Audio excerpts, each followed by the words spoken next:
And I'm excited to be here today because I've never spoken to this big audience that is interested in the same topic that I am. My intention is to present you with some results from our studies and some ways to observe data on software testing tools, focusing specifically on robot framework. First, our research has been partially funded by the TESTOMAT project, which is led by Sigrid Elf in Ericsson, Sweden. Nowadays, quality software has come to mean easy to adapt due to constant pressure and change. Consequently, modern software teams seek a delicate balance between two forces, striving for reliability and striving for agility.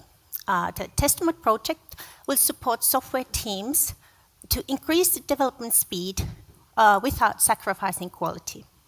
The project will ultimately result in test automation improvement model, which will define key improvement areas with the focus on measurable steps.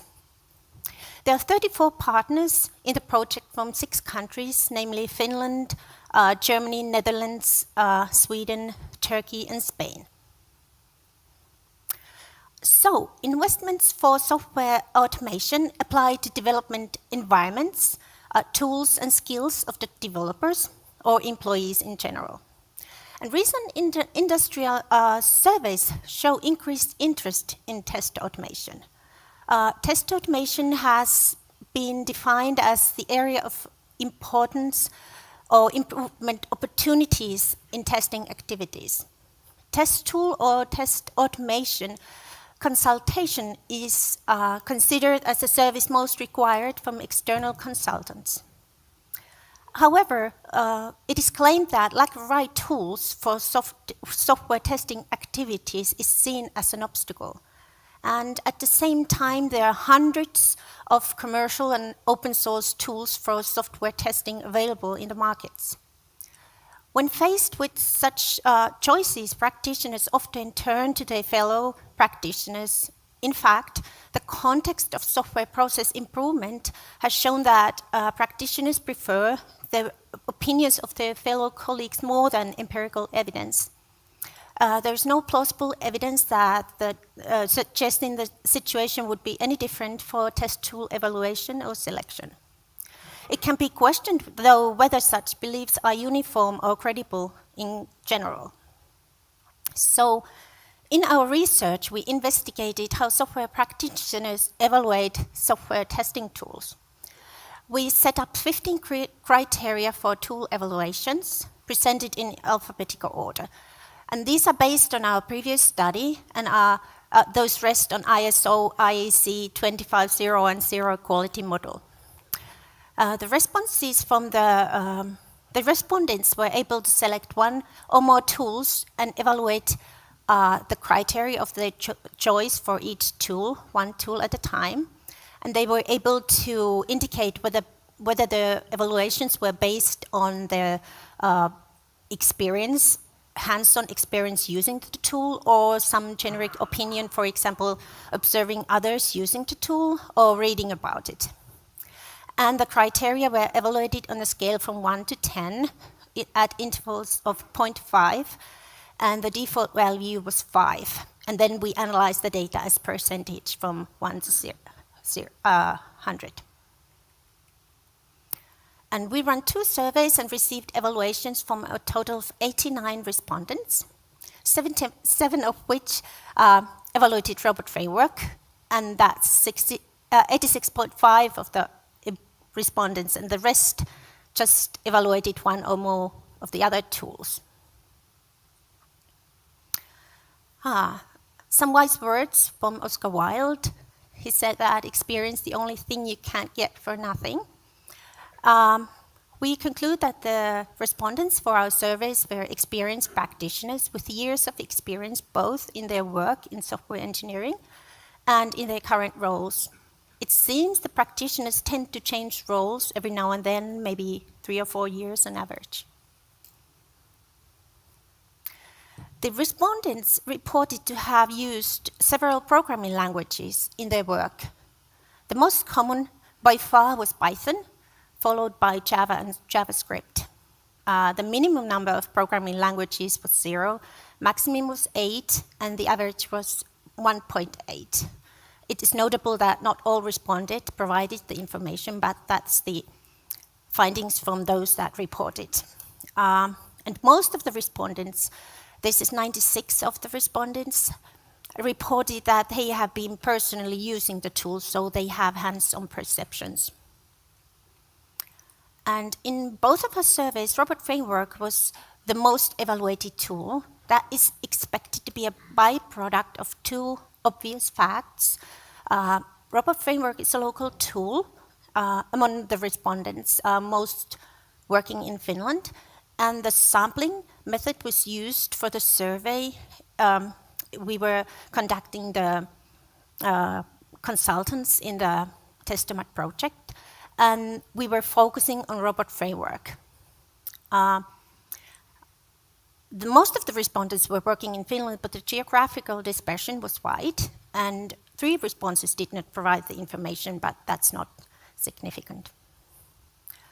Most of the respondents were working in the areas of software testing or software development, and individual contributor, specialist, and a lead were the most common roles among the respondents. As you could see, our sample of respondents included individuals from different work areas and roles with varying length of experience in years and with varying experience with different programming languages. Furthermore, although half of the respondents did not report the domain of their business, those who did seemed to cover a wide range of different domains. Thus, the respondents were a highly heterogeneous group. The top 6 most evaluated tools in our surveys were Appium, Jenkins, Jira, JMeter, Robot Framework, and Selenium. And the number of respondents for each tool is shown in parentheses. And a radar chart can be used for possible similar observations. That is, we can observe whether there are any clusters of observations.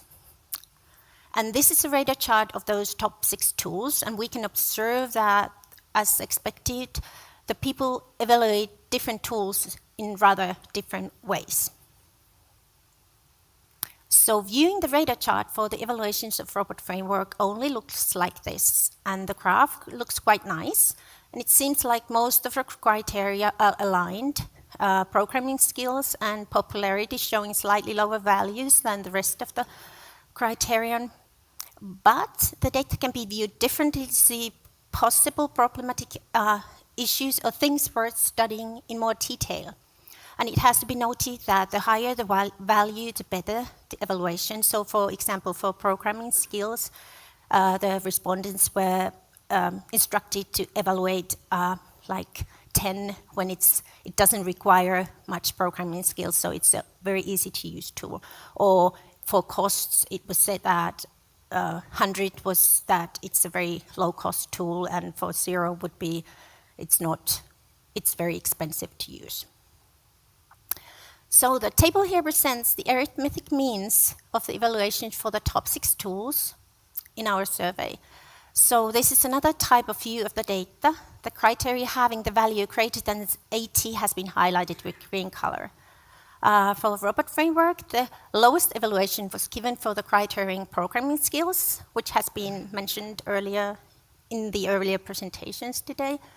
Thus, the respondents consider that using Robot Framework requires rather high level of programming skills. And the highest evaluation for Robot Framework was the criterion costs. That implies the respondents thought that the cost for acquiring and deploying the tool was rather low. But we studied it a bit further. This is a box plot of evaluation for the criteria of Robot Framework. The gray boxes represent the middle 50% of the data. The whiskers extending from either side of the box represent the ranges for the bottom 25% and the top 25% of the data, excluding outliers. Outliers, which are the data values far away from the other data, are shown as non-colored circles. The median is represented by the line in the box, and that's a common measure of the center of the data. And in this figure, an average value is shown as a black circle. We found it important to study the outliers, as those may have real-life relevance or include important information. Outliers may be a sign of nuisance, error, or legitimate data, but can also be inspiration for inquiry, include important information. There was a total of 1,117 evaluations for the criteria of robot framework, with 55 outlier values. That is about 5% of all the evaluations. And those outlier values were given by respondents with years of experience, thus they were providing very critical evaluations. To increase our understanding of the topic and to collect rich descriptions, we proceeded with interviewing. We wanted some experts to elaborate on the personal experience. And earlier expert tool users were not expected to be reliable for evaluating software testing tools. That was in the past century. I like to say that because that was in 1992. As they were not expected to have the experience or knowledge to make distinction between various aspects of tool usage. Nowadays, expert tool users they can be active in tool development of some open source tools and thus have in-depth understanding of the functionality and possible special characteristics of those tools. In fact, according to our studies, years in the current role seem to be more significant factor, resulting in more negative responses than the number of years in the work area of software engineering. The findings regarding costs suggested that costs related to software testing or testomation are of twofold character, even for an open source tool. It is clear that there are significant but easily overlooked costs that, to the usage of the tool. Some costs may not be clear to an end user of the tool, and for example, resourcing, training, and building the test environment may require huge investments, as regarded earlier. The interviews may have many times highlighted the dualistic nature of the tool. That is, the tool consisting of two fundamental entities, the core tool and the related ecosystem, related libraries and tooling type of development. It became clear that the core tool itself is rather stable. There's not much that needs to be done or developed further, but it is the ecosystem around it that needs to be changed according to the conditions or requirements around the tool in the industry in general. The interviews emphasized that the core tool is well designed for adding new functionality via libraries. There are several libraries available and more could be implemented with ease. However, if the difference between the core tool and the ecosystem is not understood, a low-quality library may invite unfounded criticism for the core tool itself. For Robot Framework, the programming skills had the largest variance in the survey evaluations and was evaluated in the full range of the available values. Programming skills and technical skills are issues of importance for the use of the tool. It was noted that one of the fundamental characteristics of the tool was that the tool was keyword-based. First, building and maintaining the test environment and developing possibly required functionalities are linked to the performance and cost effectiveness of the tool, although costs of the tool itself is not the issue. Second, it is important to understand that the relationships and the distinction between the core tool and the related ecosystem. The core tool is just a framework using the functionality provided by the ecosystem and the libraries. However, the two concepts are totally distinct, developed and maintained separately. The issues related to the programming skills may have effect directly or indirectly to almost all other tool criteria. It seems it's important to understand and control the prerequisites and to have the right level of expectations on using the tool with the available resources. To show the popularity of Robot Framework in terms of Stack Overflow questions, we checked the number of questions for the three similar tools, Appium, Cucumber, and Robot Framework, up until November 7th last year. The questions were collected from Stack Overflow using tool-related tags and utilizing the Stack Exchange Data Explorer HTML query. The number of tags for the three tools are shown in parentheses. The purpose for utilizing the tags for collecting the data was to ensure the validity of the questions for each tool. This figure shows the number of questions for in Stack Overflow by November 7th, 2018 as a green line, and the numbers down there. As seen in the previous slide, there's a slight peak in the number of questions from 2016 to 2017. The numbers in pink color indicate the sum of answer counts for a particular year, and the number in black are the sum of comments. On average, there has been about 1.2 answers and 2.1 comments during the past years. And for researchers, Stack Overflow provides a bit different opportunity to evaluate a tool.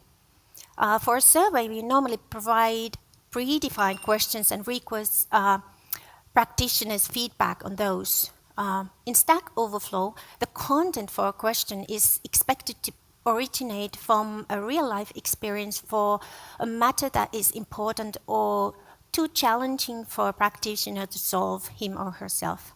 Thus, such data may provide different aspects on tools. We paired the tags from Stack Overflow questions and generated a list of the most frequent tags with Cytoscape, that is an open source platform in bioinformatics, which can be used to visualize networks. And this graph includes the tags with most connection to Robot Framework, and the darker the color, the more connections there are. Thus, this type of graph can be used to analyze the relationship between different types of tags, how the different topics are connected in the questions of the practitioners. And this analysis shows that most questions are related to programming languages or related tools. SentiStrength is an automatic sentiment analysis tool for estimating the strength of positive and negative sentiment in texts. It's a tool that provides sentiment strengths, both positive and negative, for each individual sentence in text and the overall sentiment for the case, in this case for each question. And values from -1 to -5 are considered as not negative to extremely negative, and values from 1 to +5 are considered as not positive to extremely positive. And the tool analyzes the text based on a given lexicon or words, and booster words and idioms may impact the value of the sentiments. And these are examples of negative sentiments from a run with the default lexicon. Basically, the overall sentiment of a sentence is the combination of the highest positive value and the lowest negative value. And you can see that these are the -5 questions, the most extreme negative questions based on the wordings. And we could observe, if we wanted to observe like some criteria, we could create our own lexicon and just check the impact of those for the questions. And here's some basic statistics for the 817 questions for Robot Framework up until November 7th last year. And the questions from last year up until that point cover almost 25% of all the questions. There seems to be quite a big difference between the most viewed and the least viewed questions, and the average view count for the questions is rather high. it might be interesting to see the questions with the most views, what those are about in general. So these are the top 10 most viewed questions for Robot Framework in Stack Overflow as defined up until November 7th last year. And interestingly, the second most viewed question had a score of -2, although it seems like a rather valid question and has been viewed quite many times. So it kind of implies that this is the question that people have been looking at, but still it has -2. But however, at least it seems like the community of Robot Framework users are active. They ask and search for help from Stack Overflow from more experienced fellow users. And I encourage you to share your experience with these people. And some may claim that word clouds are annoying and take the issue out of its context, but this is a word cloud of the titles and bodies of the Stack Overflow questions of those 2018, showing the words appearing the most in the text. So these are just the words provided by the users of the tool, and I think the wording of the title is very significant as for any academic publication that you will get the eyes of your fellows if you have a good topic or the title of the question. So we conclude by listening to the voice of the practitioners or users, that is you. People like you have actually invested in choosing and using a tool, and we are able to dispel possible misconceptions, and we might be able to highlight some important issues or verities or topical issues for using a tool. So I thank you for your interest, and if you have any question, I'd be happy to answer. Thank you.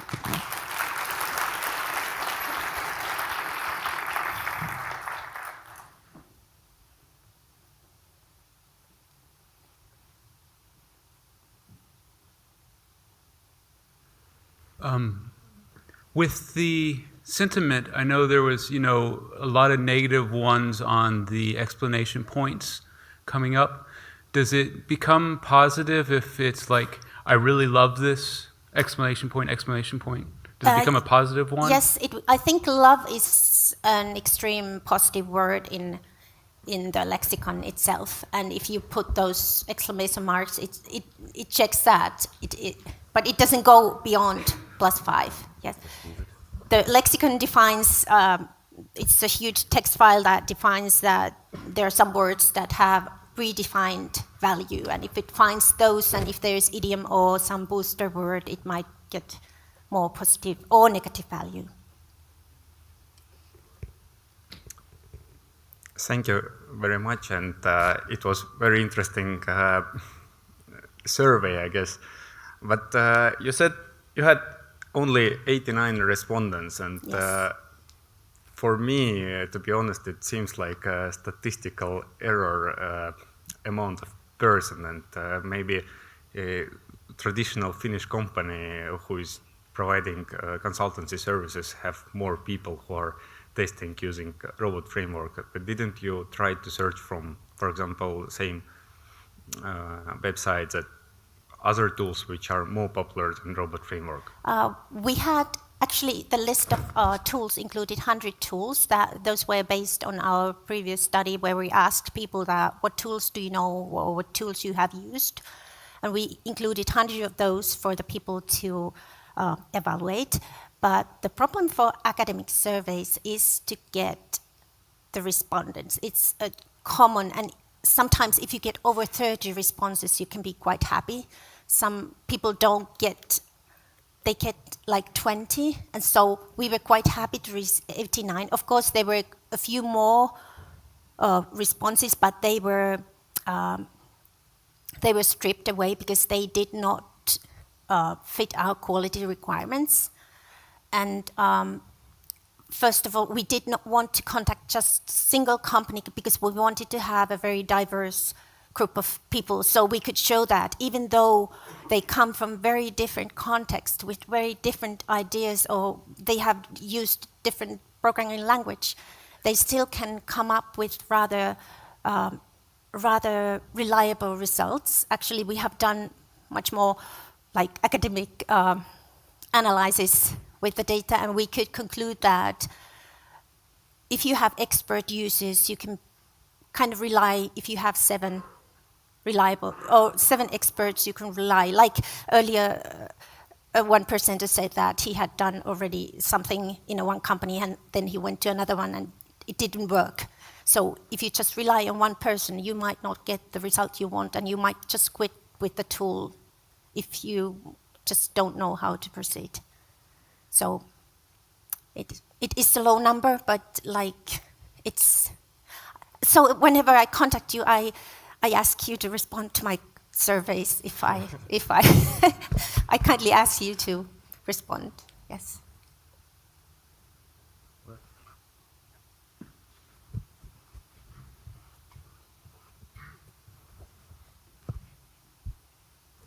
Hey, thanks for the presentation. How do you count the sarcastic comments, because IT is quite sarcastic and in Stack Overflow? Well, I think you would have to have at least 7 experts to... Yeah.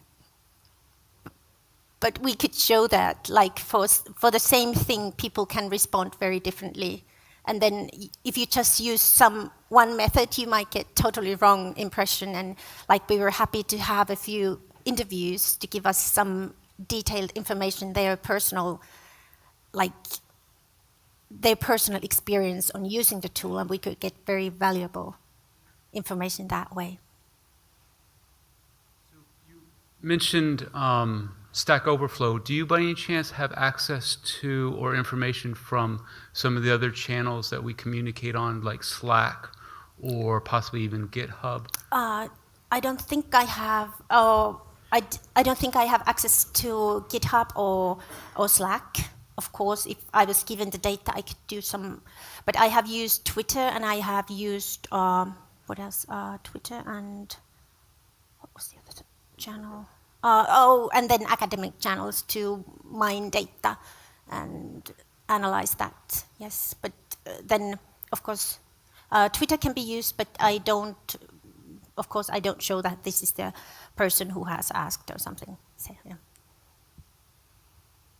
It is possible, yes. There are APIs for finding information if you are interested. And like this sentence strength tool, it has been originally created for analyzing short text, like tool evaluations in some web applications or something like that. Yes. Okay, thank you.